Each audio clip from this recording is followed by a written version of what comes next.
Hi and welcome to my channel. Thank you so much for allowing me to speak with you today. I pray that this time that you spend with me will lift you up and cause you to take action.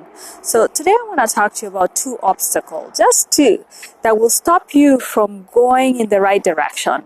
Things that I know that can stop you from being on the right track as a person and as a leader. And I can say with confidence that once you defeat these two obstacles, your life will be transformed. So the first obstacle I want to talk about is self-judgment.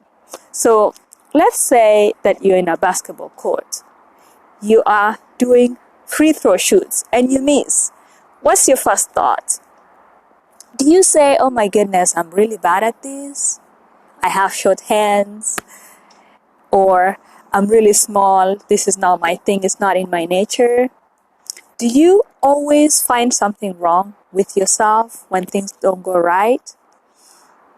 When you cook from a recipe and it doesn't come out right, do you say, I'm not good, I'm not a good cook?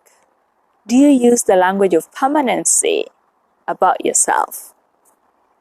No one was born a natural at anything.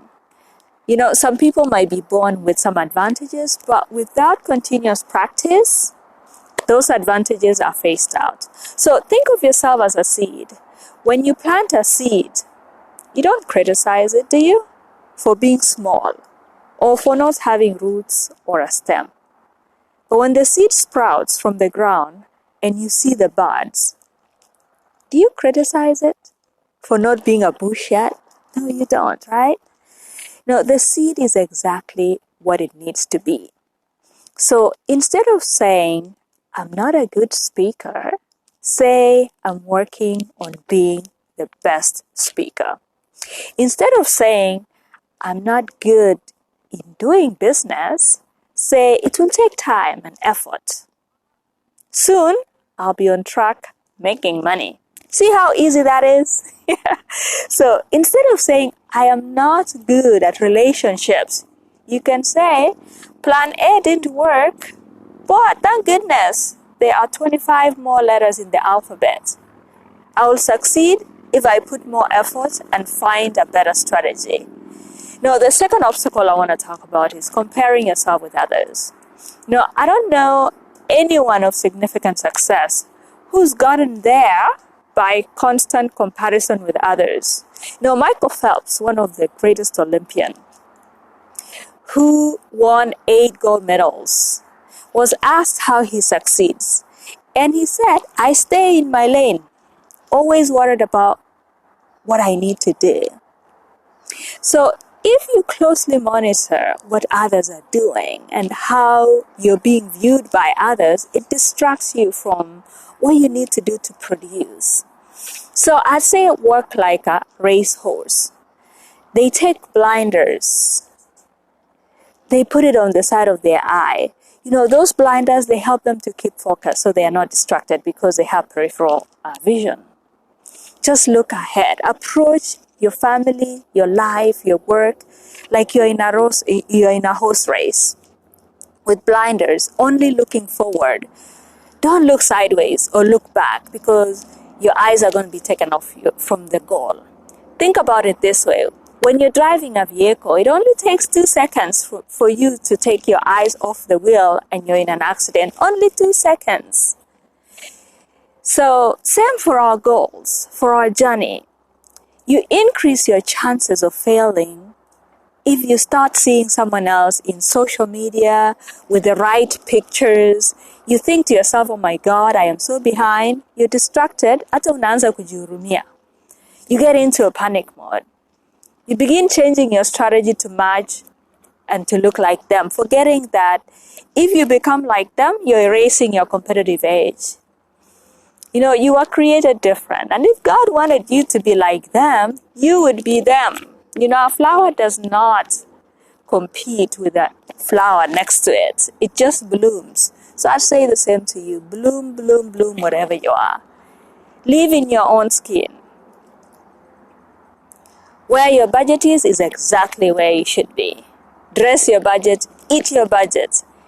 And remember, the grass always looks greener on the other side. And you can never compete with the Joneses or keep up with the Joneses because they are always changing the finish line and the formula.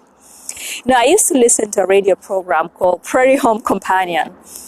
And the presenter would sign off by saying, that's something like this. That's all the news from Lake Wabagon, where all women are strong, where all men are good looking, and where all children are above average. Guess what? Lake Wabagon is a fictional town, and so are the Joneses.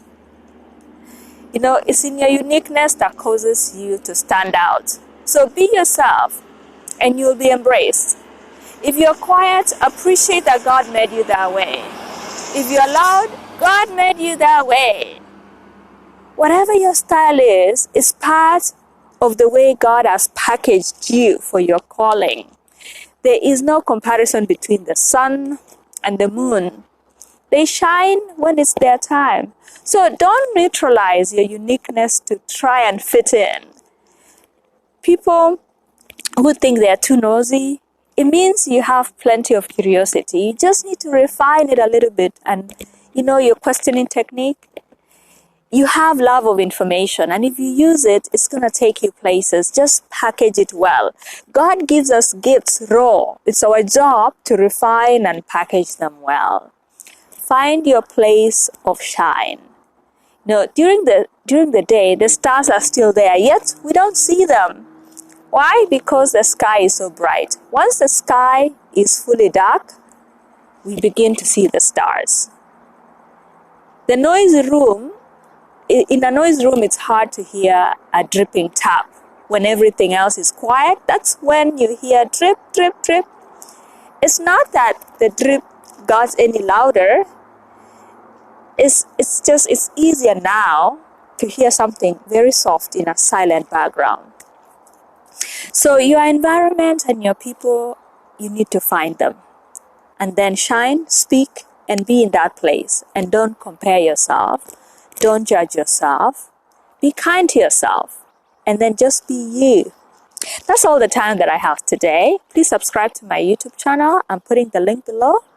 And share this video. And I'll see you again next time. Until then, God bless you.